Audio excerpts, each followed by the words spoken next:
C'est comme une plante qui sort de la terre pour dire, moi je suis fatigué d'être planté sur le sol. Je vais me promener un peu sur le goudron. Revenez demain voir cette plante. Ton père est ta source, ta mère est ta source. Tu dois l'honorer. Point. Grâce Académie.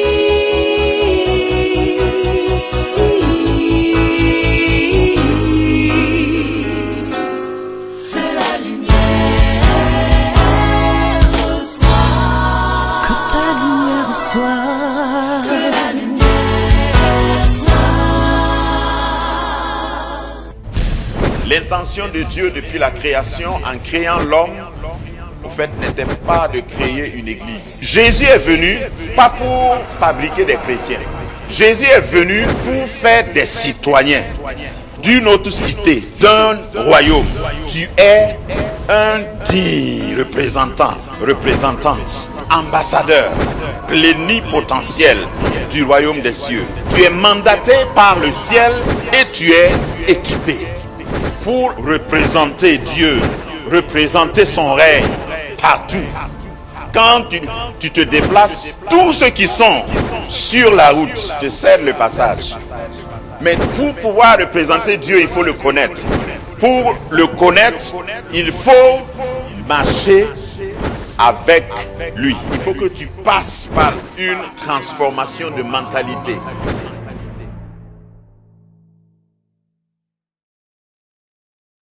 L'ordre divin, l'ordre divin. C'est toujours en droite ligne avec notre thème central de l'année. La création attend ta manifestation.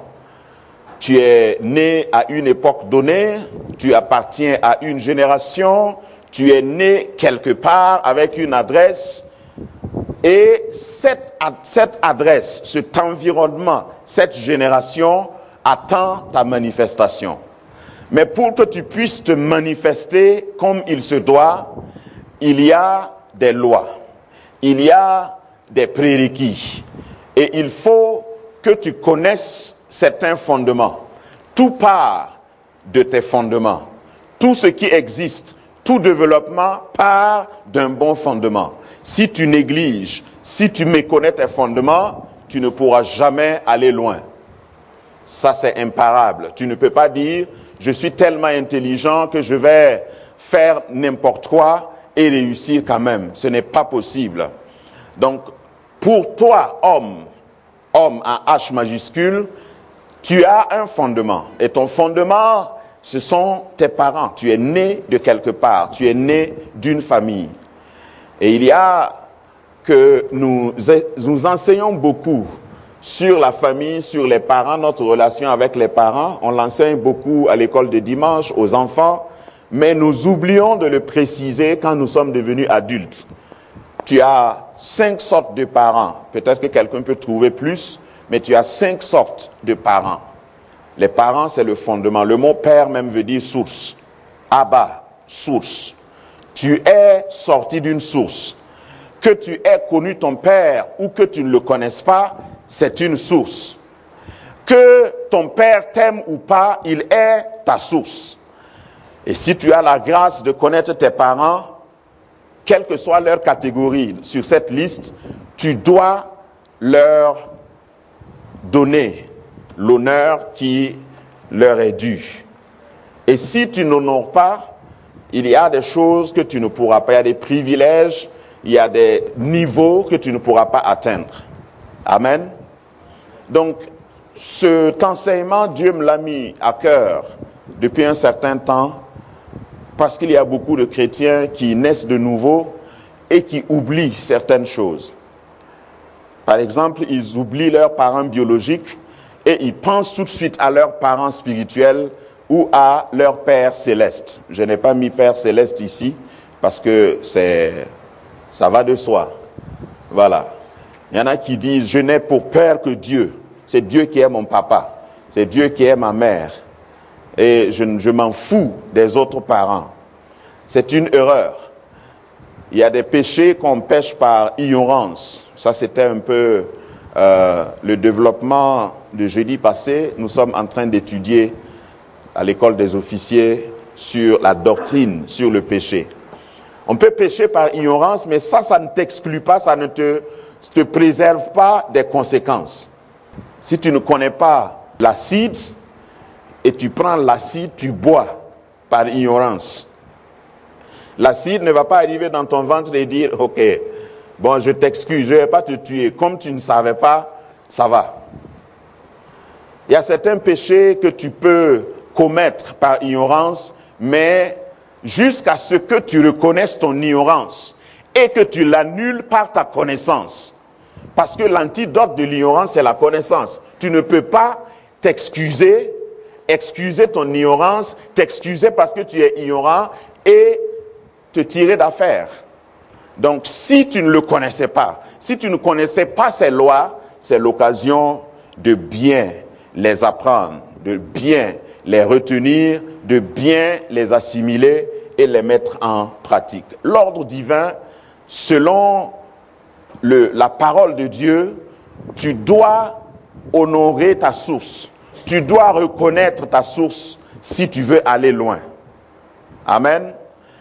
La parole de Dieu nous dit, Exode chapitre 20, verset 12, c'est là où ce passage a été tiré et a été cité plusieurs fois dans le Nouveau Testament, dans les Épîtres et même dans les Évangiles. Honore ton père et ta mère afin que tes jours se prolongent dans le pays que l'Éternel, ton Dieu, te donne. Bien. Si vous analysez ce passage, le pays est donné par qui? L'Éternel Dieu. Mais là où l'Éternel Dieu t'amène, tu peux ne pas durer. C'est ce que ce passage veut dire. Tu peux être béni.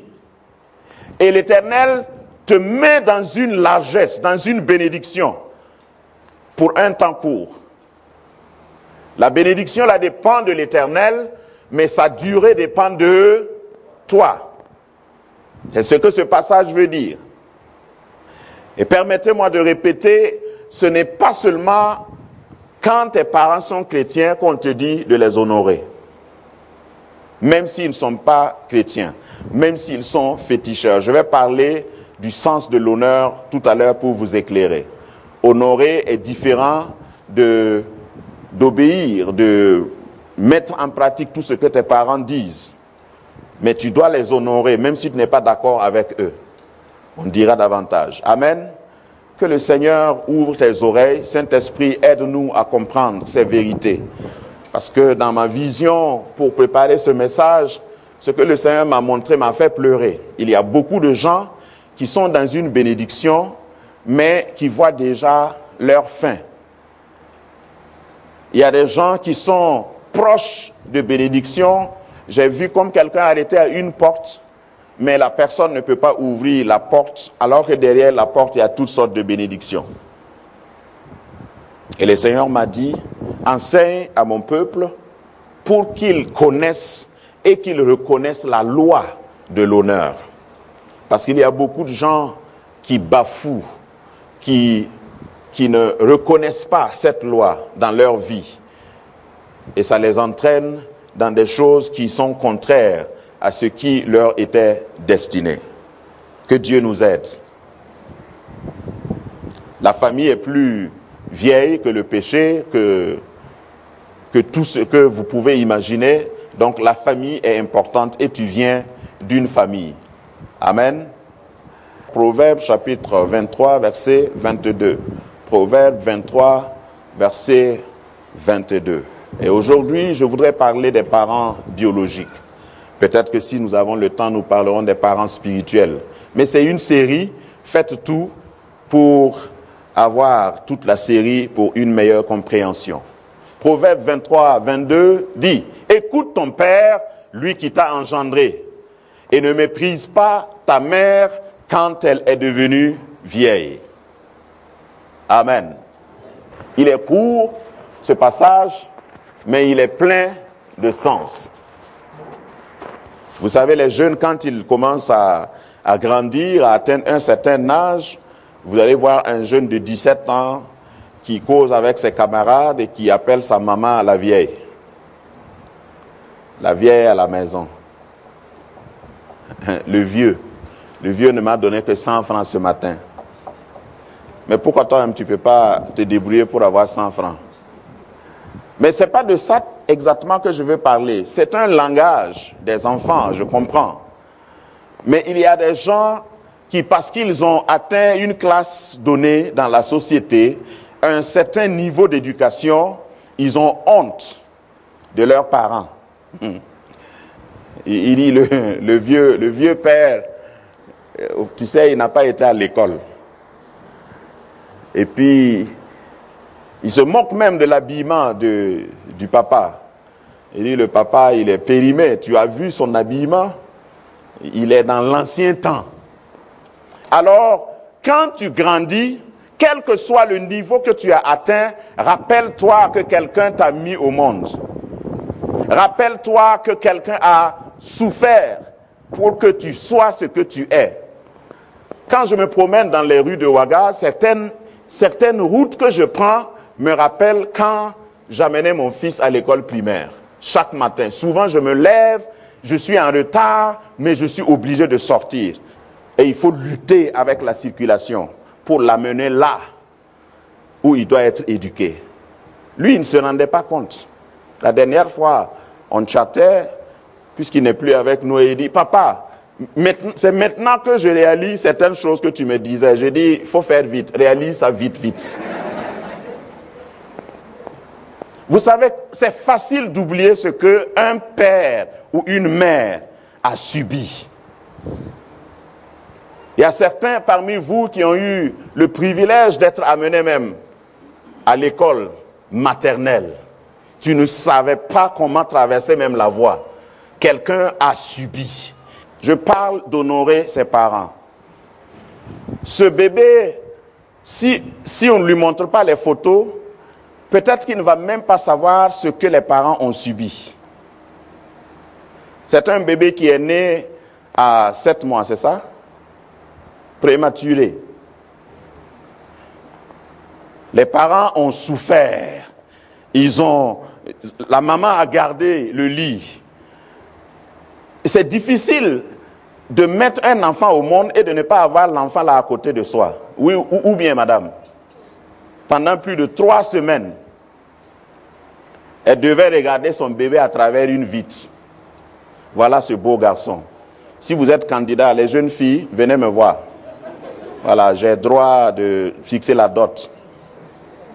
Tous les enfants qui naissent ici, là, c'est moi qui fixe la dot. Hein. Que les parents soient... Merci beaucoup. Que Dieu bénisse ce bébé. Ce que je veux faire remarquer est que certains d'entre vous, vous étiez exactement comme ce bébé. Où les mamans ont veillé nuit et jour sur vous, à l'hôpital ou à la maison. Certains bébés, quand on les couche, je connais un bébé particulièrement, je n'ai pas mentionné son nom. Voilà, parce que je vais bien prêcher jusqu'à la fin. Quand on couche ce bébé-là, il commence à pleurer, à gesticuler, donc la maman est obligée de rester toute la nuit. Jusqu'à ce que tu deviennes quelqu'un. Maintenant que tu es allé au collège, tu as un CD et quelques sons dans ton portable, tu l'appelles la vieille. Tu sais, la vieille, là, il ne faut pas l'en vouloir. Elle n'a pas été à l'école. Là. Ok. Toi, tu as été à l'école. Regardez, tu es venu au monde, même si ton papa ne t'aime pas. Il y a des gens qui sont toujours en train de disséquer, de calculer tout ce que je suis en train de dire. Ouais, mon père n'était pas un exemple pour moi. Non, ma mère était si. Si ta mère n'avait pas gardé ta grossesse jusqu'à 9 mois, parce qu'elle avait autorité, plein droit sur toi, elle pouvait t'avorter, ni vu, ni connu. Oui ou non, les femmes? Nous avons 3 enfants. Mais à chaque fois que nos 3 enfants étaient conçus, c'est ma femme qui m'informait qu'elle était enceinte. Moi, je ne sais pas. C'est pourquoi je dis, la femme peut choisir, oui, de ne pas être enceinte. Mais elle t'a gardé. Applaudissez pour les mamans.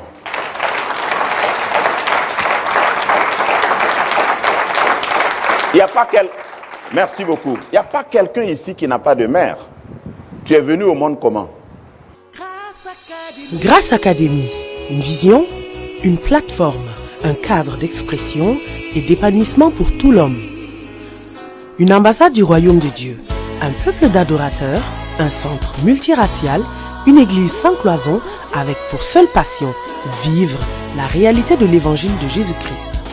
Grâce Académie, une voix prophétique et une vision pour sa génération. Situé à Ouaga 2000, à 700 mètres de l'ambassade des États-Unis, côté Est. Grâce Académie.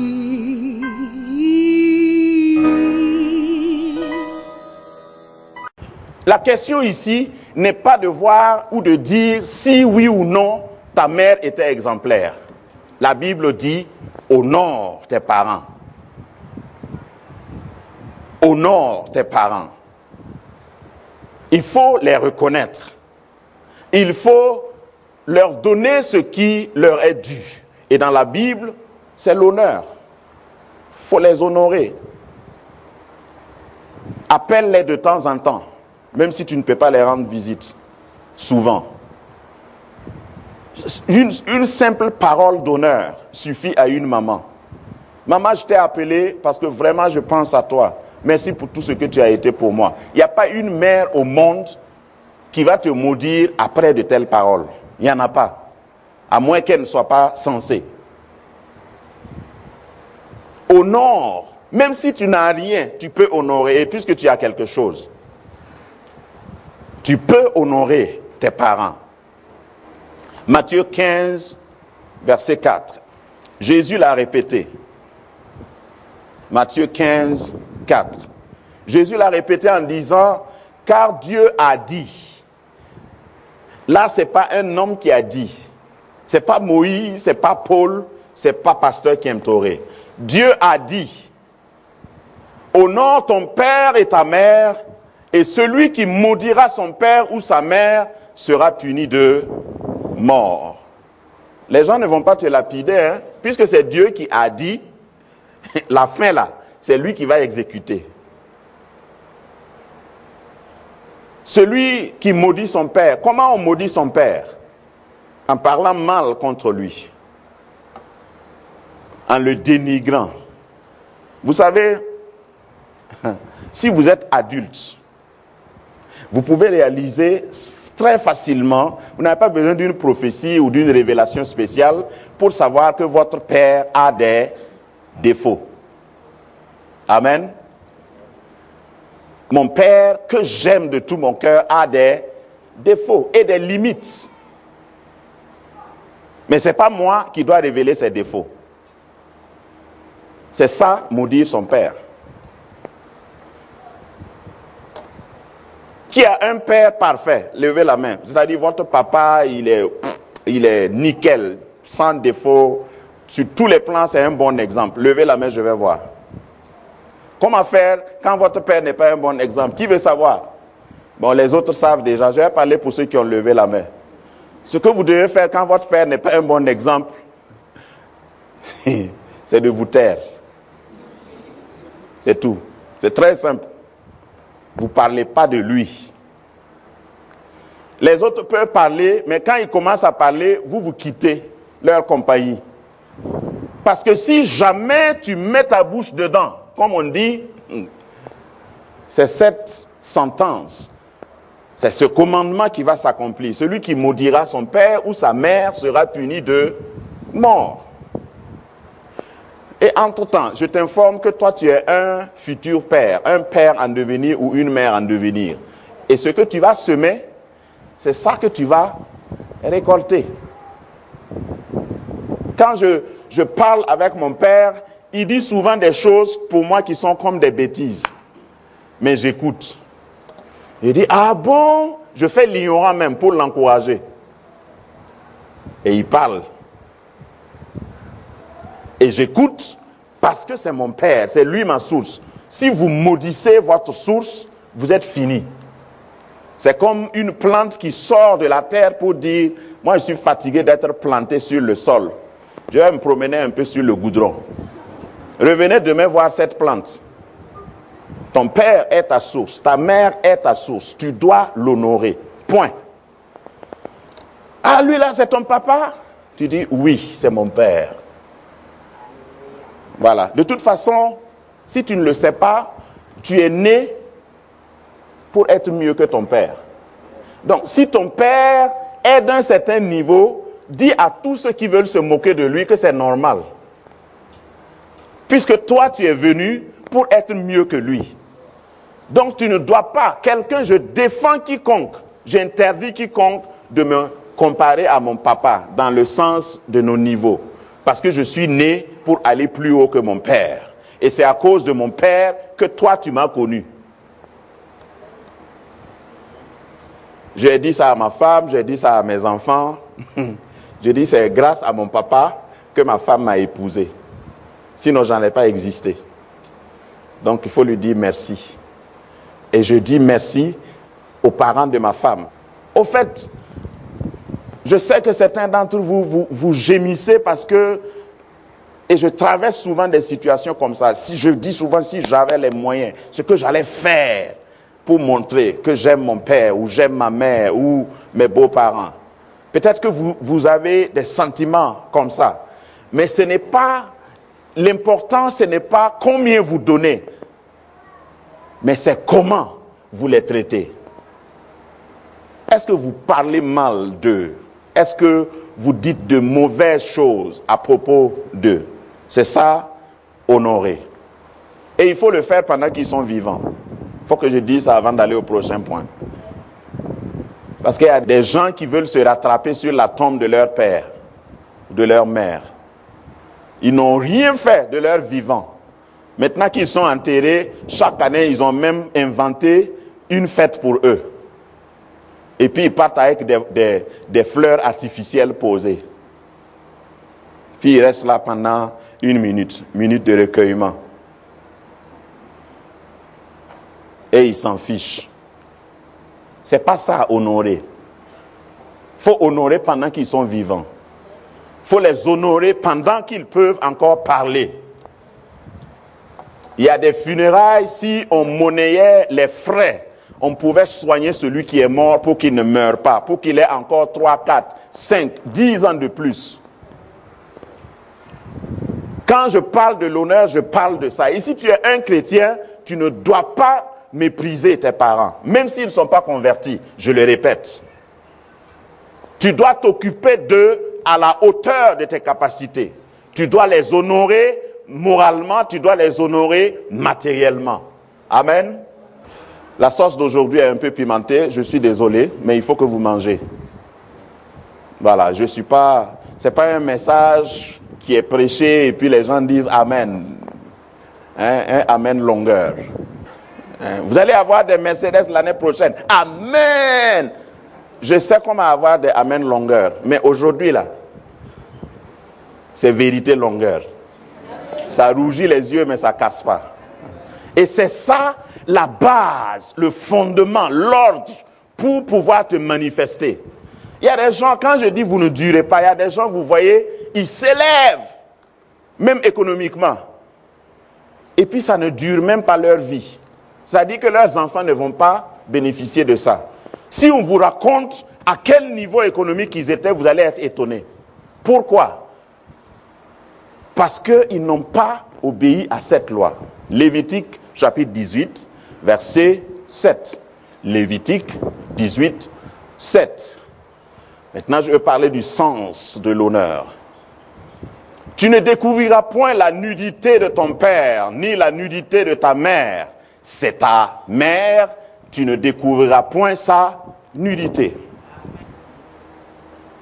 Dans la parole de Dieu, il y a quelqu'un qui a désobéi à cette loi et toute sa descendance a été maudite.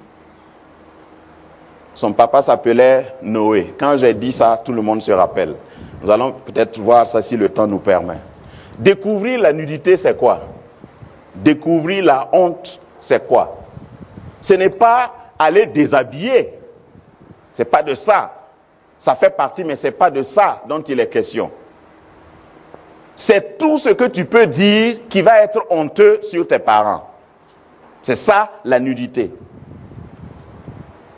Oh, tu Tu sais, mon père, quand il était jeune là, il a volé quelqu'un. Tu le vois comme ça, sage là. C'était un bandit.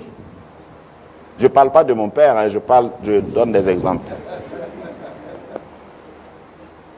Non, c'est un monsieur, non. Si tu sais ce qu'il a fait, c'est ça, découvrir la nudité de son père et de sa mère. Même si tu sais que ce que tu dois faire maintenant, non? Je vous ai déjà dit. Tu te tais.